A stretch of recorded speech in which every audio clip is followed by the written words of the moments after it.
Kama kitanda moja, angefaa lale tu na mamangu. Huyu baba anakuja jioni na ananichukua na anaingiza kwa kitanda ya mama. Bila Lisaku alilala na mimi nikamuuliza, "Ungekuwa msichana wako ndio babangu amekufanyia hivi, ungesikia aje?" Alafu ameniambia nilikuwa natamani. Horrifying tales of victims of sexual and gender-based violence, a vice that is still common in many communities in Kenya. Sexual violence is really about power. It's about someone using their power wrongly to assert themselves over someone else. Yet justice for many of the victims remains elusive. It's a major problem in many societies because people assume that people with intellectual disabilities have no rights. Fighting sexual and gender-based violence in Kenya. That is the focus of our show today. Welcome, I'm your host, Alex Chamwada, and we begin with our fact sheet. According to a 2014 research by the Kenya Demographic and Health Survey, 45% of women aged 15 to 49 who were interviewed had experienced physical violence, while 44% of men of the same age bracket had equally experienced physical violence. The main perpetrators of physical violence against women were found to be husbands, whereas the main perpetrators against men were parents, teachers, and others. 14% of women aged 15 to 49 reported to have experienced sexual violence at least once in their lifetime, but only 6% of men of the same age had experienced sexual violence at least once in their lifetime. Enhancing access to justice for the victims requires a concerted effort, and the Coalition on Violence Against Women is one of the organizations championing accountability and justice for victims of sexual and gender-based violence. Covaw's mission is really to address violence against women and girls in Kenya. So far, Covaw has litigated on 11 matters in Nairobi, Kitui, Nyeri, Laikipia, and Kiambu counties, with 3 cases still pending before court. Sexual gender-based violence is prevalent across the country. You will, however, find that in terms of numbers, and that could be as a result of enhanced awareness, therefore the reporting is higher, that some areas report higher incidences of violence than others. Generally, statistics indicate that there are higher cases reported in urban settings than in rural settings. Rural communities remain largely conservative. There are a lot of dynamics that go on in rural communities that inhibit discussions around these issues and even reporting of incidences of violence, especially sexual-based violence, because of the stigma and shame that is attached to this act. And that's our fact sheet. My name is Lavender Amunga. When one's rights are violated, it can be dehumanizing, but more heartbreaking is when the victims do not get access to justice. Victims of sexual and gender-based violence, especially those who are intellectually challenged, are even more disadvantaged when it comes to access to justice. There are emotive tales in many communities regarding this vice. Lucy Mungai from Kiambu is a relative of a mentally disabled girl who was sexually violated in 2017 after being forced into marriage. Sometimes in December of 2017, it was on a Thursday. Yes. A lady came to her house, to my grandma's place, and she decided to call her. And I think she pretended to be one of the church ladies and said that she would want to talk to her. And Charity, even I think she's turning around 20 years this year, but she has a mental challenge that at her level, she thinks like a 7, 8, a maximum of a 10-year-old. She went missing, I think on Wednesday, and that's when my aunt called and told me that they had found her. Another lady had come on board says that she had seen her pictures posted on WhatsApp, that she's missing, and she claimed that she had her. So we were like, under what grounds do you have her? She's like, I've already gotten her married to my son. The Coalition on Violence Against Women took up the matter, and this became one of the 11 cases the organization is undertaking involving sexual and gender-based violence victims with intellectual challenges. But it has been a long and winding journey. We have very few judicial officers. So we've had quite a number of adjournments where we come, court is not sitting, so we are given a further mention date to come and find out whether the magistrate is present. One of the cases the coalition has been handling was ruled in favor of the accused on 1st April 2019, again after a long legal battle. It was about a young intellectually challenged girl who was allegedly abused by 3 men in 2015. I feel so bad. In fact, I feel pain. We leave it to the Lord. The accused were charged, I think, on the 31st of March, although the offense occurred on the 8th of March 2015. So Covaw has had to come in to push the police to act. And we've been dealing with the case since 2015, and it's taken quite a long time. A long time indeed, with the family going home disappointed at the outcome of the case. And out there are many victims who still have no access to justice. People assume that people with intellectual disabilities have no rights. And this is a wrong assumption. So when perpetrators and their families hear that this person has been sentenced, for example, to 10 years in prison for violating or defiling our intellectually challenged women and girls, they get surprised. So when they violate it, they don't expect that the perpetrator should even face any sentencing, because what they have done is a lesser sin. As a person with special needs is vulnerable, they can't defend themselves. So they're an easy prey. You know, you're going to someone who can't defend, they may not be able to scream, they may not be able to say, they may not be able to identify you. So that's an easy prey. You're just thinking, let me go satisfy myself and then move on, no one will know. But what exactly is the status of the cases Covaw is handling? We had a case in Narok, and in 2016, through the use of pro bono lawyers, we secured a judgment where the perpetrator was sentenced to 20 years in prison. Now, you know, it might look like, okay, that's a one-off case. But given on average the duration of time it takes to secure an outcome for each case, about 3 to 4 years on average. And given the nature of survivors, most of them vulnerable, most of them marginalized, and unable to access justice unless supported by organizations by Covaw and others, that was a success for us. We have a number of cases lined up awaiting judgment. Others are at mention stage, and we are hopeful because there's also a lot of awareness and goodwill within the judicial system and other supporting institutions that we will see more favorable outcomes. Section 146 of the Penal Code refers to persons with intellectual challenges as imbeciles and idiots, which human rights crusaders say is derogatory. It's totally derogatory. It should be said somebody who has been violated, whether mentally challenged or not, it's a human being, isn't it? Yeah. Don't you agree with me? Yes. It's a human being.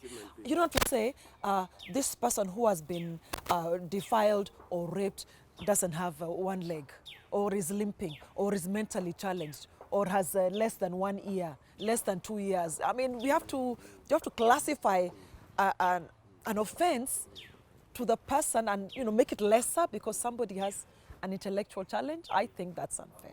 There should be a system whereby these people are supported, because we have such cases and they are not reported. We strongly believe that the counties should be empowered to use their legal team to assist people who are vulnerable, because every county has a legal team.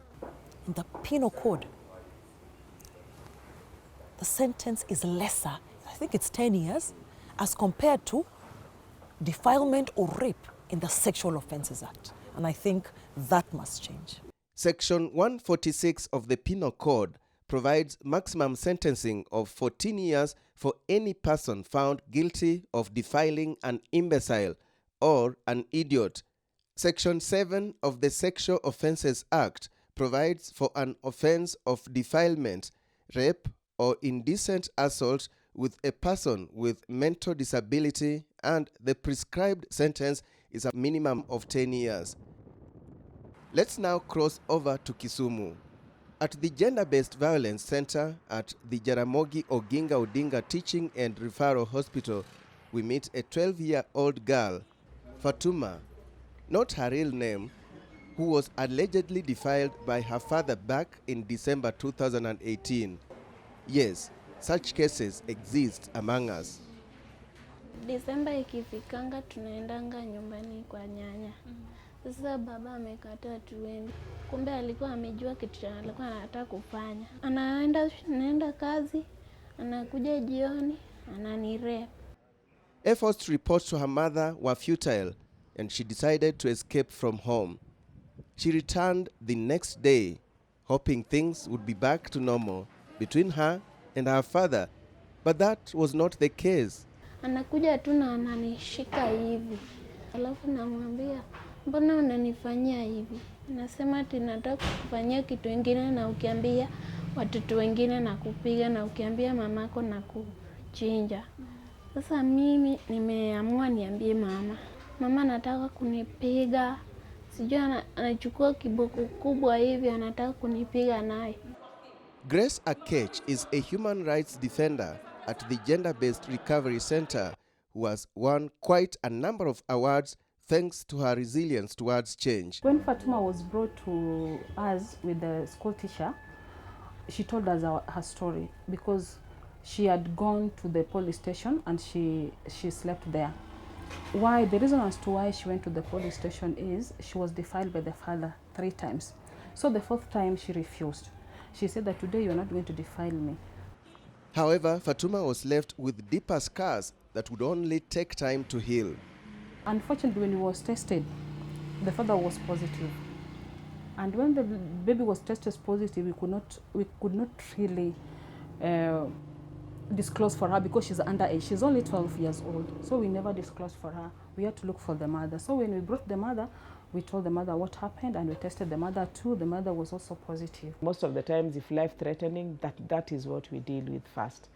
Then we give them drugs to prevent them from getting HIV, to prevent them from pregnancy, and even the sexually transmitted infections. Then we also do trauma counseling. 16-year-old Mary, not her real name, is another case handled at the center. Nilikuwa naenda shule, akaniambia ati nipande pikipiki na nipeleka shule. Mimi pia nikapanda tu. Kwa sababu kuna siku alinipeleka nikafika. Siku ya pili sasa bila nilipanda hakunipeleka shule. Tukaenda pale naitwa Ndori. Tukafika hapa kwa lodging, akaniambia nitoe nguo, nimekataa.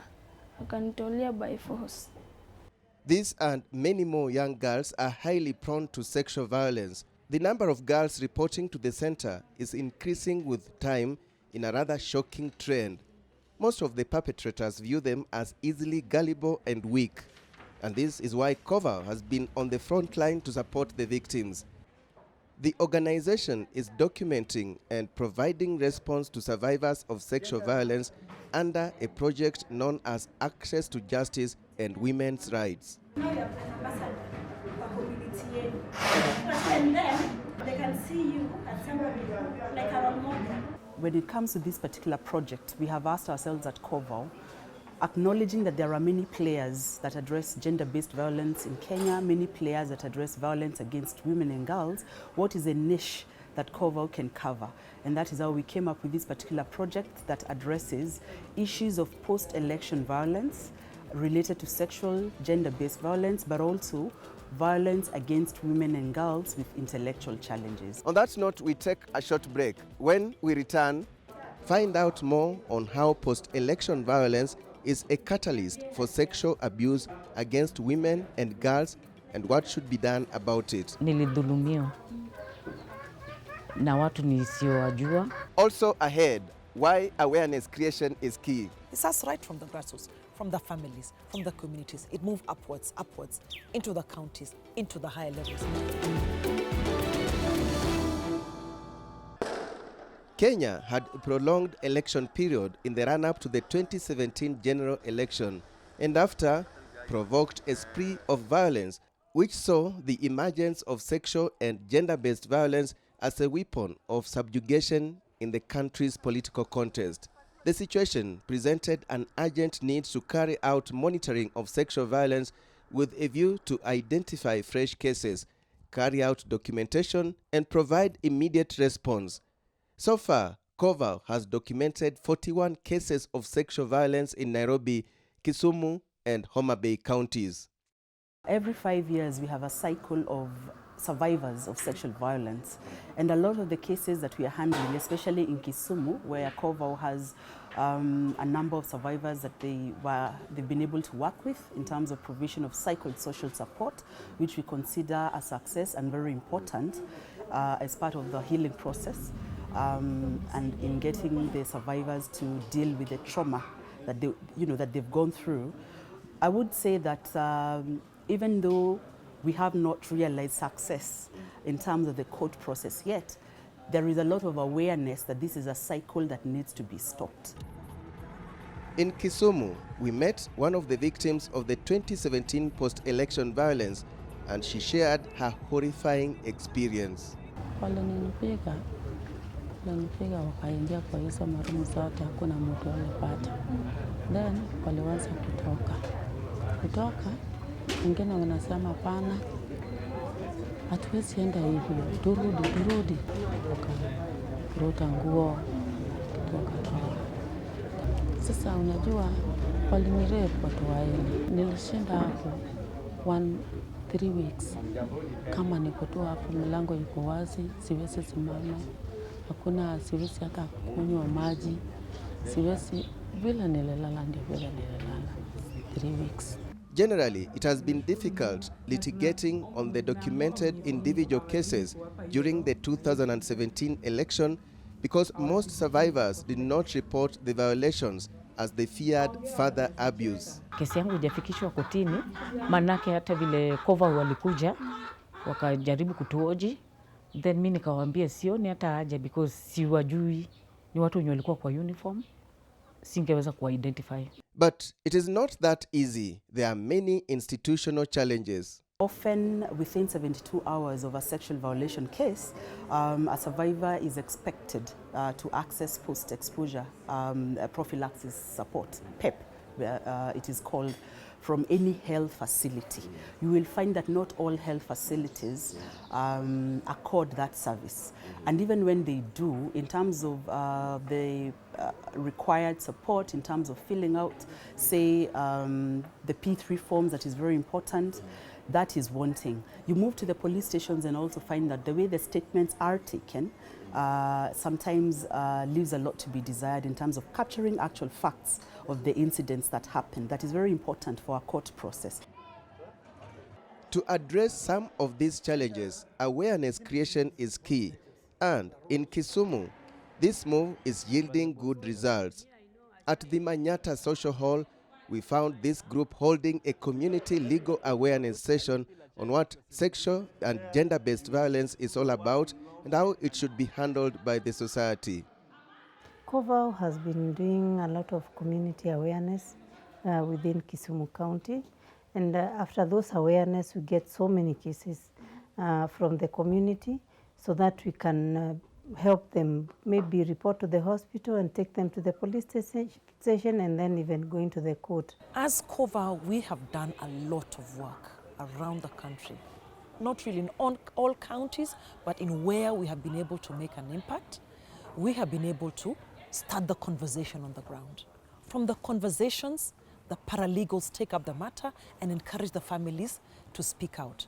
As the families speak out, we are able to have public interest litigation cases.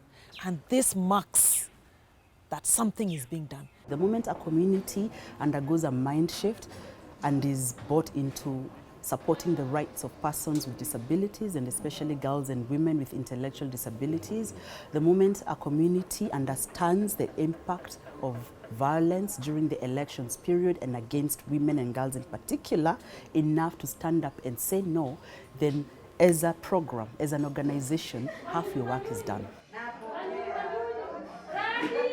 The impact has been great, and to say the truth, it even came better than I expected, because when we started, most of them were in an emotional state where they could not function properly.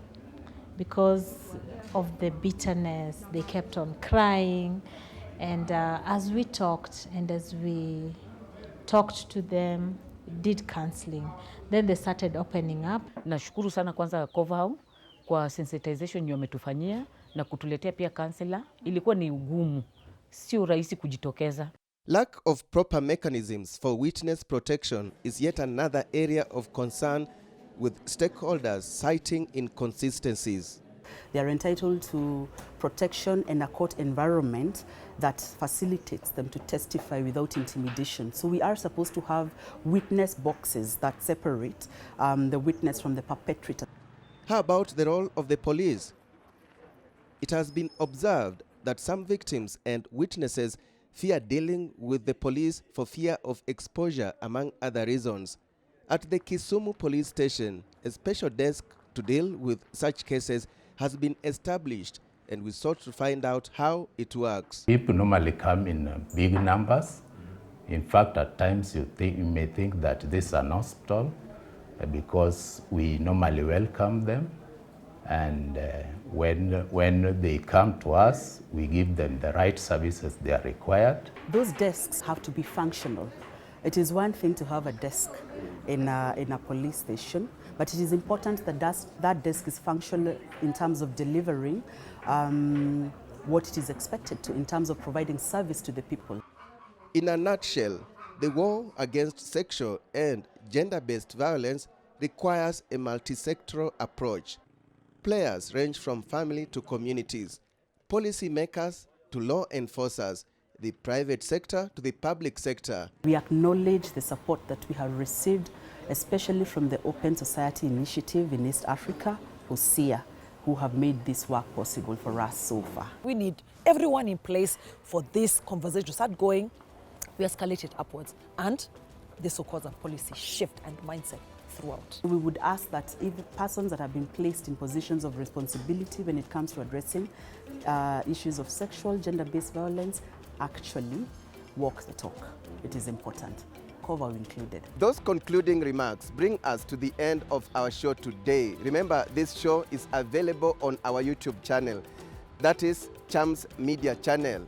On behalf of our broadcasting partner, KTN News, and the entire Chams Media crew that made this production possible, many thanks for watching, and see you again next time.